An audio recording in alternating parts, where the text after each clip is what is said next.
Soal terkait Fadel kelanjutannya seperti apa? Ya, terima kasih. Jadi untuk kasus yang dilaporkan oleh NM sudah memasuki tahap untuk V ditahan, kemudian dari 20 hari menjadi 40 hari, penambahan total 60 hari. Karena apa? Dari penyidik untuk melengkapi berkas yang ada yang akan dikirim ke kejaksaan, itu yang dilakukan oleh penyidik. Setelah 60 hari itu nanti apalagi mungkin kelanjutannya? Ya, yang jelas dari penyidik berusaha untuk melengkapi berkas yang ada. Kemudian sebelum 60 hari tentunya berkas ini sudah dinyatakan lengkap, kemudian sudah dikirim ke kejaksaan. Tapi sampai saat ini sudah berapa persen, Bu? Untuk ini sudah 80% ya, jadi semua sudah dilengkapi.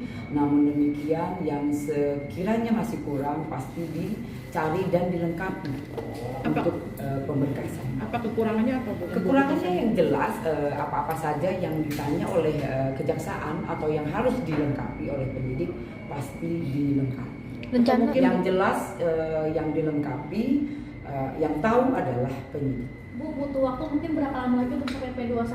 Seminggu, 2 minggu? Ya, semoga saja lebih cepat lebih baik karena memang waktu berjalan ya. Sudah 20 hari sudah berjalan, kemudian 40 hari juga sudah kita perpanjang untuk masa penahanan. Ibu, perihal pergantian kuasa hukum dari Fadel, Betul? kenapa sudah diinfokan kepada pihak kepolisian? Betul. Jadi kemarin juga dari keluarga VA sudah datang ke penyidik untuk mengganti ya dari kuasa hukumnya tentunya. Nah, oleh karena itu dari penyidik sudah menerima bahwa kuasa hukum sudah diganti oleh keluarga VA. Bu, misal ini kan udah 60 hari gitu, mungkin tapi masih butuh untuk pemeriksaan. Apakah ada kemungkinan Fadel dilepas setelah 60 hari kah atau gimana, Bu? Ya, jadi kita dari penyidik itu berusaha keras ya untuk melengkapi berkas. Sebiasanya kita sudah melengkapi berkas itu sebelum masa tahanan habis ya, itu. Artinya, Bu, apakah keburu habis duluan? Berkasnya belum lengkap itu gimana, Bu? Ya, nanti kita bisa berkoordinasi kembali dengan pihak kejaksaan. Artinya Ibu, mudah nggak sih, Bu, untuk Perpanjang itu juga nanti bisa berkoordinasi dengan kejaksaan. mudah nggak sih, Bu, untuk satu perkara di P21 itu sementara bukti-bukti sudah kuat? Ya, yang Di P21 sorry, di SP3. kalau soal SP3 itu beda cerita ya. Jadi SP3 itu memang melalui tahap-tahap. Yang jelas tahap-tahap itu dari mediasi, kemudian dua belah pihak harus setuju dengan musyawarah mufakat, kemudian melalui RJ. Nah, itu semua harus dilewati tentunya. Nah, karena apa? Karena semua itu sudah dilaporkan. Laporan itu adalah laporan polisi yang sudah tercatat ya. Oleh karena itu jadi harus ada pemberhentian laporan polisi itu yang menjadi SP3. Sejauh ini belum ada keputusan dari kita untuk mencabut kan, Bu ya? Ya, kalau itu kasusnya beda. Ya, kasusnya beda.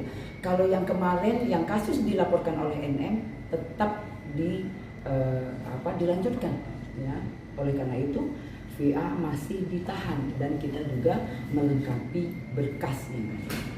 Bu, berarti untuk ke pihak dari orang tua tuanya Fadel kan sempat melaporkan NM juga, apakah sudah resmi dicabut atau masih dalam proses atau seperti Kalau apa? itu nanti kita tanyakan kembali ya, karena memang kemarin yang kita tanyakan dulu VA yang masih ditahan. Ibu kan kemarin keluarga Fadel emang sempat mengajukan RJ sendiri. Itu perkembangannya seperti apa? Ya, kalau RJ itu memang diajukan. Namun tetap itu ada dua belah pihak tentunya harus duduk bareng. RJ itu melalui semua harus dengan syarat-syarat ya, ketentuan yang ada. Duduk bareng, kemudian juga semua kedua belah pihak harus mufakat, harus musyawarah. Nah, itu yang Jauh ini sudah ada panggilan ke pihak mungkin atau perwakilan untuk merespon RJ ini, Bu? untuk sementara ini. Kondisi Fadel sendiri seperti apa, Bu? Kalau kondisinya baik, ya, itu kemarin juga kita lihat bersama sudah lagi menjalani masa tahanan tentunya di Polres Metro Jakarta Selatan.